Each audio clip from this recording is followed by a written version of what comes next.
Morning student period first year language across the curriculum reflecting text में आपका जो topic चल रहा था वो चल रहा था लेखन की योजना बनाना। अब लेखन की रचना के लिए मैंने आपको बताया था कि बेसिकली दो बातें इंपॉर्टेंट होती है। ठीक है, दो बातें जो इंपॉर्टेंट होती है वो ये होती है शुद्ध लिखना और क्या करना, शुद्ध बोलना। शुद्ध लिखना और शुद्ध बोलना। जब हम शुद्ध बोलना और लिखना, तो जब हम शुद्ध बोलते हैं तभी हम शुद्ध लिख सकते हैं। तो इसके लिए माना जाता है कि इसलिए बच्चों को मौखिक अभिव्यक्ति करवाई जाती है। मौखिक अभिव्यक्ति के माध्यम से, मौखिक रचना के माध्यम से बच्चे लिखित रचना की ओर आते हैं। तो ये बात आ रही है कि जब सारी बातें मौखिक रूप से ही हो रही है तो लिखित रचना का वहाँ पे क्या काम है। मौखिक रूप से जो सफलतापूर्वक कार्य किया जा रहा है तो वहाँ पे लेखन क्यों आवश्यक होता है। तो लेखन की कला के लिए, जैसे मैंने आपको बताया था, कल कुछ पॉइंट्स मैंने आपको बता दिए थे कि हमारे विचारों को एक तरह से सुरक्षित रखने के लिए भी हमें लिखित रचना की आवश्यकता पड़ती है। साहित्य परंपरा पूर्वजों के जो विचार है उनको रखने के लिए भी हमें किसकी आवश्यकता पड़ती है, लेखन की आवश्यकता पड़ती है। तो लेखन की जो कला है वो मानी जाती है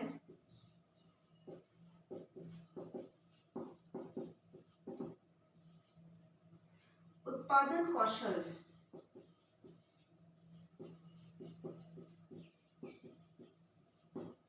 नंबर 1, कहने के लिए कुछ होना। कहने के लिए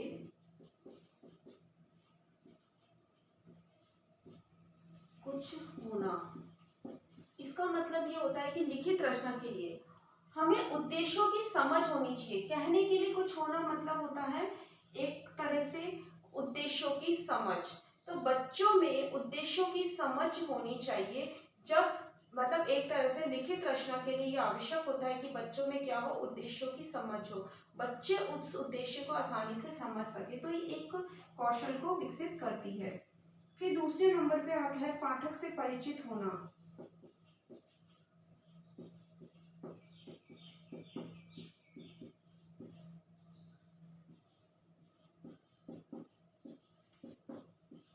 पाठक से परिचित होना, इसका मतलब होता है श्रोता की समझ, मतलब लेखन की कला। हम लिखने के लिए किन किन बातों को ध्यान में रखना है। तो पहले होती है कि बच्चों को उद्देश्यों की समझ निश्चित होनी चाहिए। ठीक है, उसके बाद पाठक से परिचित होना मतलब श्रोता की समझ, इसमें आता है उद्देश्यों की समझ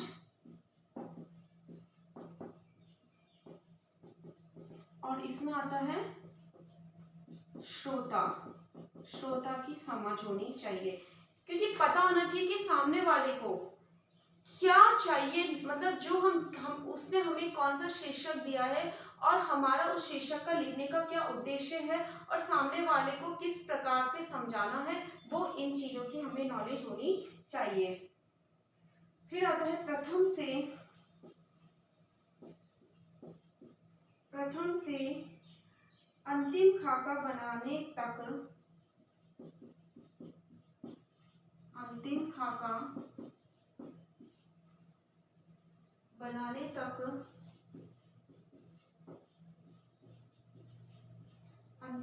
बनाने तक कार्यशील करना।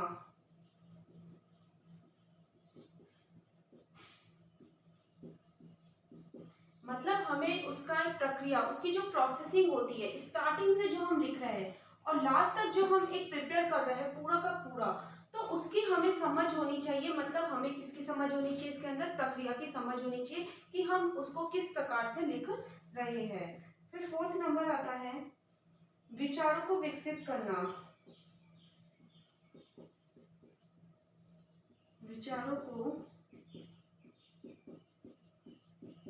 विकसित करना मतलब दिशा निर्देश प्रदान करना, दिशा निर्देश देना एक तरह से, या दिशा निर्देश की समझ होना। ये आपकी क्या थे, लेखन योजना बनाना, लेखन की एक योजना थी कि सबसे पहले हमें उद्देश्यों की समझ होनी चाहिए, उसके बाद हमें श्रोता की समझ होनी चाहिए, उसके बाद हमें प्रक्रिया की समझ होनी चाहिए और उसके बाद हमें दिशा जो निर्देश होते हैं, हमें किस वे में जाना है उसकी समझ हमें होनी चाहिए। और इन सभी चीजों की समझ जब हमें आ जाएगी तो हम एक लेखन रचना सफलतापूर्वक कर सकते हैं। मतलब एक कोई भी शीर्षक के ऊपर अच्छे से लिख सकते हैं। अब लेखन रचना के लिए ध्यान देने योग्य कौन कौन सी बातें हैं वो मैं आपको बताती हूँ।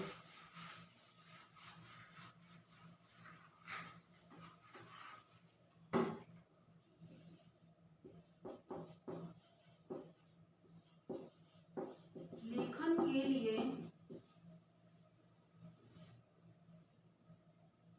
ये इस तरह लिखो, लेखन योजना में निम्नलिखित बिंदुओं पर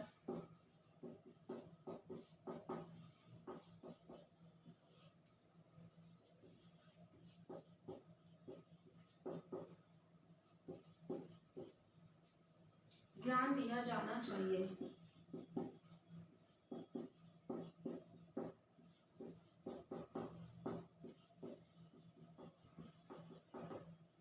पहली नंबर आता है विषय वस्तु को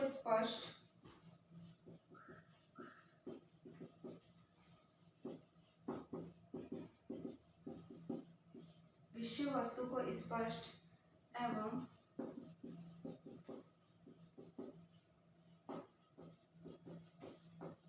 तार्किक रूप से संगठित करना।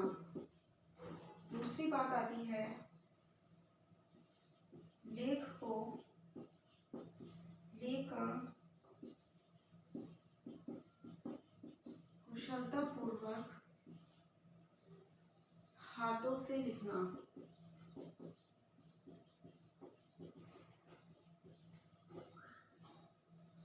तीसरी बात इसमें आती है लेखन की परिपाटियों का प्रयोग करना। परिपाटियों का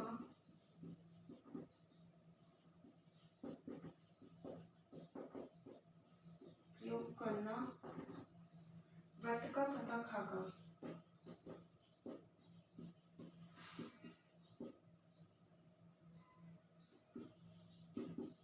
तीन पॉइंट से देखो, पहले हम जैसे उद्देश्यों की समझ बताया था स्टार्टिंग में, तो हमें इस चीज का ध्यान रखना चाहिए कि जो हम लिख रहे हैं, जो विषय वस्तु है वो तार्किक रूप से होनी चाहिए, मतलब उसका एक तर्क निकलकर बाहर आना चाहिए। मतलब ये नहीं कि आप अननेसेसरी बातों को ही लिख रहे हो।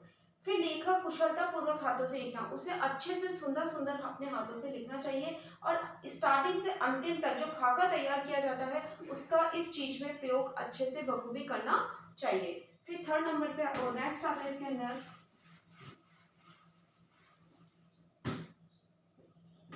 फोर्थ पॉइंट आता है इसके अंदर व्याकरण का सही उपयोग।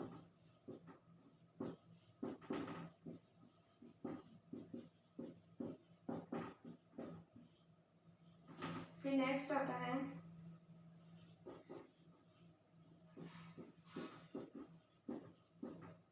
वाक्य संरचना का विकास करना।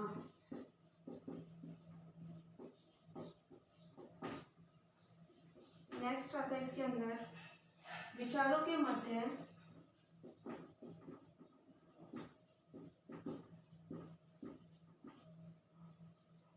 संबंध स्थापित करना।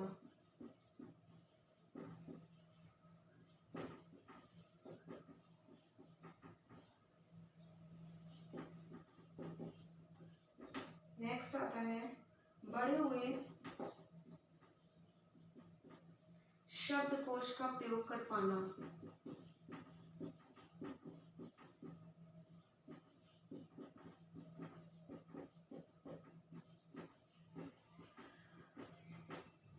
देखो, जब हम लिखते हैं तो हमें अशुद्धियों का ध्यान रखते हुए व्याकरण का सही उपयोग करना चाहिए। अशुद्धियों का ध्यान रखते हुए व्याकरण का सही उपयोग करना चाहिए।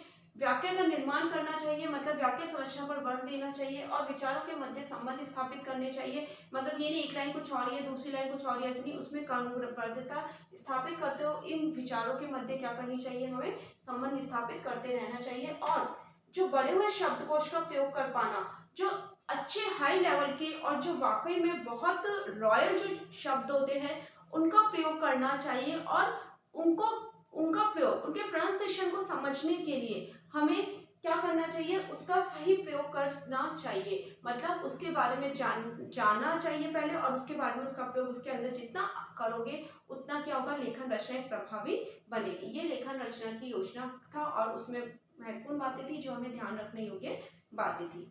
ये आपका टॉपिक आज खत्म हो गया।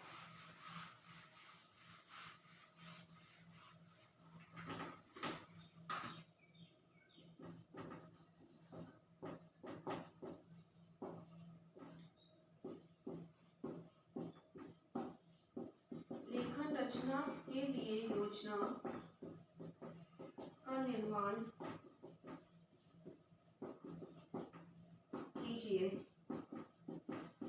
लेखन रचना के लिए योजना का निर्माण कीजिए। घर पर ये सुरक्षित है। Thank you.